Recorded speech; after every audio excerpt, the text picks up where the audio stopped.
In the year 146 BCE, the city of Carthage burned for 17 days straight. The flames could be seen from 50 miles away, turning the night sky orange, sending black smoke billowing across the Mediterranean. Roman soldiers moved through streets choked with ash and bodies, methodically destroying one of the greatest civilizations the ancient world had ever known. But the screams didn't come from the fire. They came from the women. When the smoke finally cleared and the last embers died, Carthage was gone. Every building reduced to rubble, every temple desecrated, every wall torn down stone by stone. The Romans even salted the earth so nothing would ever grow there again.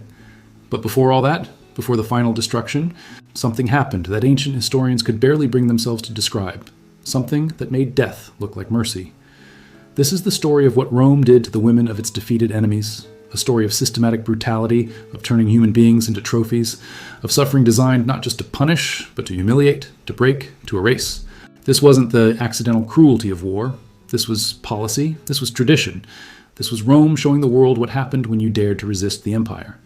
And the worst part? The Romans were proud of it. To understand the fate of defeated women in the Roman world, we must first understand what war meant to Rome. This wasn't just about territory or resources or strategic advantage. War, for the Romans, was a sacred ritual, a performance of dominance that had to follow specific patterns to satisfy both the gods and the political ambitions of ambitious generals. Roman warfare operated on a principle they called debillatio, total war, complete subjugation. When Rome went to war, the goal wasn't just to win battles. It was to utterly destroy the enemy's ability to ever resist again, not just militarily, but psychologically, culturally, spiritually. The Romans understood something that modern militaries sometimes forget. You don't conquer a people by defeating their army. You conquer them by breaking their will, and nothing broke a people's will quite like what the Romans did to their women. When a Roman army besieged a city, there was a formula, almost a script, that played out with terrifying consistency. First came the assault, the battering rams, the siege towers, the relentless bombardment. Then came the breach, the moment the walls fell and Roman soldiers poured through. And what happened next was so predictable that ancient historians didn't even bother describing it in detail. They would simply write, "The city was given to the soldiers," and everyone reading would know exactly what that meant. The systematic rape of the female population. This wasn't chaos. This wasn't soldiers losing control in the heat of battle. This was organized. Commanders would give explicit permission for their troops to take the women of a conquered city as a reward for victory. It was considered a rite of conquest, as natural and expected as dividing up the gold and silver. Roman law even had a term for it, praeda bellica, the spoils of war. And women were categorized as spoils, objects to be distributed, no different from livestock or furniture. But here's what makes this particularly horrifying. The Romans didn't just tolerate this brutality, they celebrated it, they wrote about it, they included it in their triumphal processions. They turned the suffering of conquered women into public entertainment. After a major military victory, Rome would hold a triumph, a massive parade through the streets of the capital. The victorious general would ride in a golden chariot dressed as Jupiter himself, while the entire city turned out to celebrate. Behind him would march his legions, displaying the treasure they had captured. And among that treasure, chained and on display, would be the women. They would be paraded through the streets, often barely clothed, sometimes completely naked, forced to walk for hours while Roman citizens jeered and celebrated. These weren't just anonymous captives. The Romans specifically sought out noble women, queens, princesses, the wives and daughters of enemy leaders. The higher their status before capture, the greater the humiliation, the greater Rome's glory. One of the most detailed accounts we have comes from the triumph of Titus in 71 CE after the destruction of Jerusalem. The Jewish historian Josephus, who witnessed it, describes how Jewish women were displayed in elaborate tableaux recreating scenes from the war. They were forced to stand on moving platforms, dressed in the robes they had worn in their former lives of privilege, while Rome's population mocked them. The message was clear. Look at how far they have fallen. Look at Rome's power. But the triumph, as humiliating as it was only the beginning. It was what came after that reveals the true depth of Roman cruelty. After the parade, after the public humiliation, the captured women would be divided up. Some would be sold into slavery. But not just any slavery. The Romans had developed an entire industry around the sexual exploitation of war captives, and they had made it extraordinarily sophisticated and systematically dehumanizing. The most attractive women, particularly those from noble families, would be sold to the highest bidders in Rome's slave markets. These weren't anonymous transactions, and the slaves would be displayed naked on rotating platforms while potential buyers examined them like livestock. Dealers would advertise their merchandise's origins. Fresh from Gaul, daughters of Germanic chieftains. Carthaginian nobility? The more prestigious the woman's former status, the higher the price. The wealthy Romans who bought these women weren't looking for household servants. They were looking for living trophies, human proof of Rome's dominance over foreign peoples. To own the daughter of a Gallic king or a Persian noble wasn't just about sexual gratification. It was about status. It was about power. It was about literally possessing the conquered. These women would spend the rest of their lives, sometimes decades, in the homes of Roman elites, forced to serve the very people who had destroyed their civilizations. They would bear children who would also be slaves, perpetuating their suffering across generations. And they could never forget who they had been, because their owners wouldn't let them. They were kept specifically because of their origins, their former status used as a source of their owners' prestige. But there was an even darker fate that awaited some women: the arena. The Romans had an insatiable appetite for public spectacle, and the amphitheater was the center of Roman entertainment culture. We often think of gladiatorial combat when we think of the arena, but the games included something else, something specifically designed to humiliate conquered peoples. Damnatio ad bestias, condemnation to the beasts. Women from defeated nations, particularly those who had resisted Rome most fiercely, would be thrown into the arena with wild animals: lions, bears, leopards. Sometimes they would be tied to stakes, unable to even run.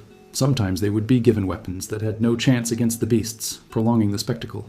The crowds would cheer as these women were torn apart, seeing it not as murder, but as justice, as divine punishment for daring to resist Rome. But the Romans found even more creative ways to turn suffering into entertainment. They would stage elaborate mythological reenactments using condemned women as unwilling actors. Women would be forced to play roles from mythology that ended in death, Daphne being devoured by Apollo's hounds, Dirce being dragged by a bull. Except the deaths were real, the blood was real, the screams were real.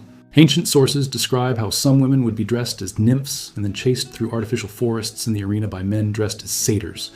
The crowd understood what was happening.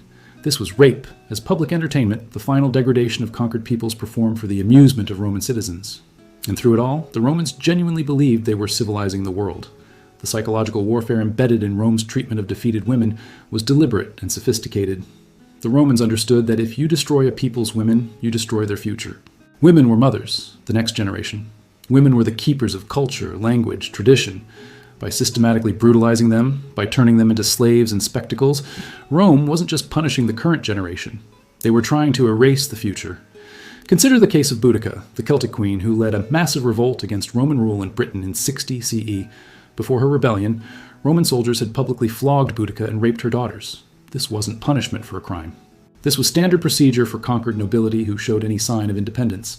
The Romans wanted to send a message: your status means nothing now. You are ours to do with as we please. But Boudica's response revealed something the Romans hadn't anticipated. She didn't break. She raised an army of 100,000 and burned 3 Roman cities to the ground, killing an estimated 70,000 Romans and collaborators. When the Romans finally defeated her rebellion, they hunted down every woman who had fought alongside her.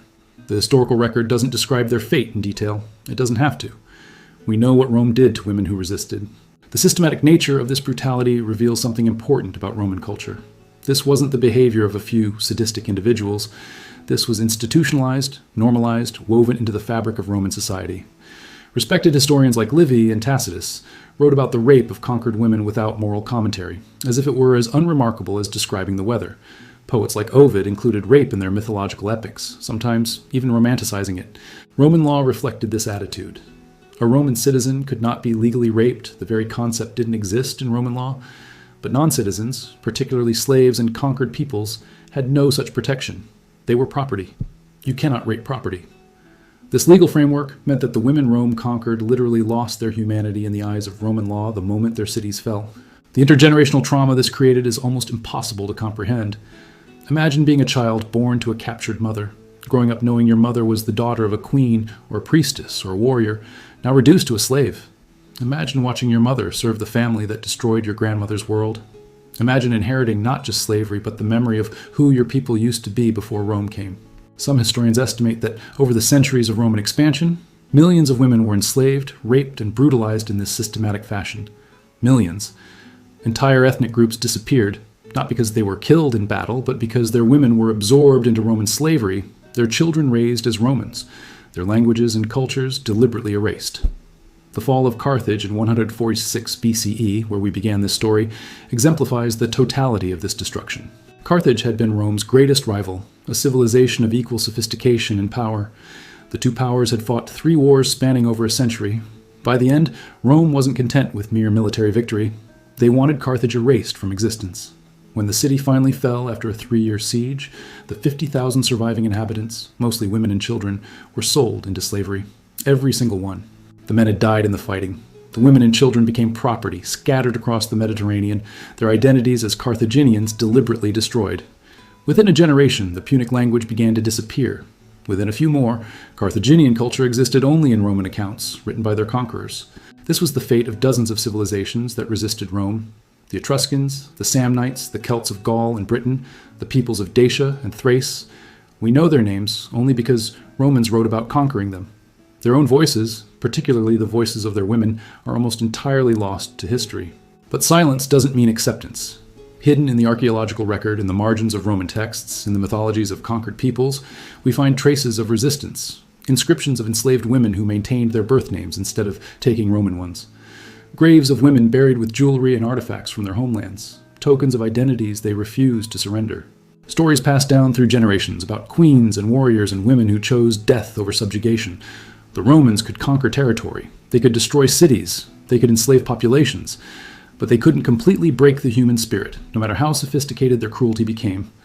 And that scared them. Roman writers obsessed over stories of barbarian women who would kill their own children rather than let them be enslaved. They wrote about Celtic priestesses who cursed Roman generals. They described with a mix of horror and fascination women who fought alongside men in battle, who chose the sword over submission.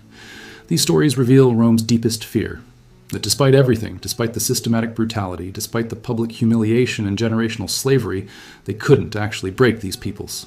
They could only destroy them. And destruction, even total destruction, is not the same as conquest. The legacy of what Rome did to defeated women echoes through history in ways we rarely acknowledge. The normalization of sexual violence and warfare, the treatment of women as spoils of war, the use of rape as a weapon of ethnic cleansing. These didn't start with Rome, but Rome perfected them, systematized them, turned them into spectacle, and celebrated them as civilization. 2,000 years later, we still see these patterns. In conflicts across the globe, women's bodies are still treated as battlegrounds. Sexual violence is still used to terrorize and subjugate populations. The systematic rape camps of Bosnia, the enslavement of Yazidi women by ISIS, the sexual violence in conflicts from Rwanda to Myanmar. The tactics change, the technology changes, but the underlying logic, the use of sexual violence as a weapon of war and domination, traces a direct line back to Rome. What ancient Rome did to defeated women wasn't an unfortunate side effect of war. It wasn't chaos or loss of control. It was policy. It was strategy. It was, in their eyes, civilization itself, and that might be the most disturbing lesson of all. That a society can build magnificent architecture, create enduring literature, develop complex philosophy and law, and still perpetrate systematic atrocities. That sophistication and barbarity are not opposites, but can coexist, can even reinforce each other. The women of Carthage, of Gaul, of Britain, of Judea, of Dacia, their screams have faded into silence. Their names are mostly lost. Their stories survive only in fragments told by their conquerors, filtered through Roman propaganda. But the fact that we know anything at all, that traces of their resistance survived despite Rome's best efforts to erase them, tells us something important. They existed. They mattered.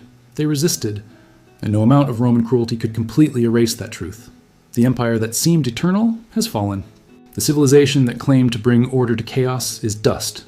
But the humanity of the women they tried to break, that endures, hidden in the archaeological record, whispered in the myths written between the lines of history. A reminder that even in the darkest moments of human cruelty, the human spirit finds ways to resist, to remember, to refuse to be erased. What Rome did to defeated women was worse than death because it tried to destroy not just their bodies, but their identities, their cultures, their very existence as peoples. But Rome failed. The civilizations they conquered are gone. But the memory that they existed, that they mattered, that they fought, survives. And that perhaps is the ultimate defeat of Rome's cruelty.